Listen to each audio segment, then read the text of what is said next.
Catherine, let's start with you. Is this a good idea? No, quite frankly, this is quite alarming, and it just flies in the years of campaigning against drink driving. Now, everybody knows that drinking and driving just do not mix, and they should be completely separate activities. It doesn't sound particularly sensible, does it, Mark? What do you think?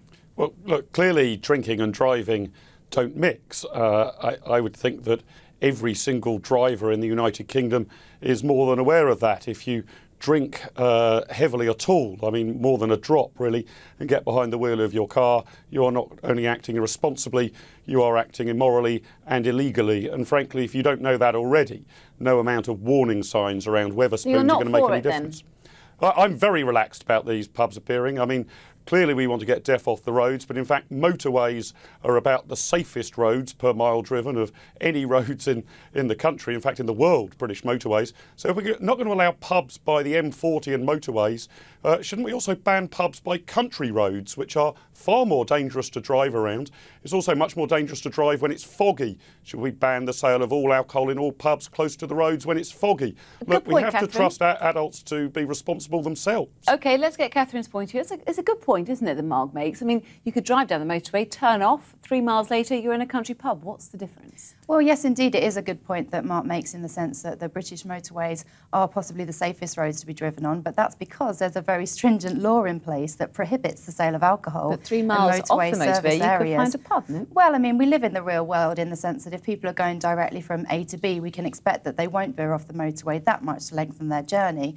And of course, we live in a world where people make individual choices. But I think we really need to question the responsibility of putting pubs on motorway service areas in the sense that media reports have shown that Wetherspoons don't plan to ask its customers if they are intending on carrying on driving in their journey. Now, we know that public opinion shows that an overwhelming majority of people are against introducing pubs in service areas because people want to be protected from drunk drivers on the roads. And a tweet for you, actually, Mark, this is from Claire Ledbetter, that says, very silly, fast speeds and drink is really not going to mix. I mean, it is putting temptation in the face of, for some people who just don't need it, isn't it? Well, look, you shouldn't put the temptations, dangerous temptations, in front of children. But we've got to treat adults like adults. It's not Wetherspoons' job, whether they're running a country pub or a pub in a city or a pub by a motorway, to check that every single driver is driving responsibly. It's the driver's own responsibility. And Catherine's quite wrong that motorways are safe because pubs haven't been allowed there. Motorways are some of the safest roads because they're straight, easy to navigate, generally pretty well lit. And again, if we are concerned about pubs by motorways, we've got to be concerned about pubs everywhere in the United Kingdom. These will be some of the safest pubs in Britain, OK. I would suggest, not some of the most dangerous. Well, I think that having everybody accept their individual responsibility is a very fair point, and of course everybody has individual choices.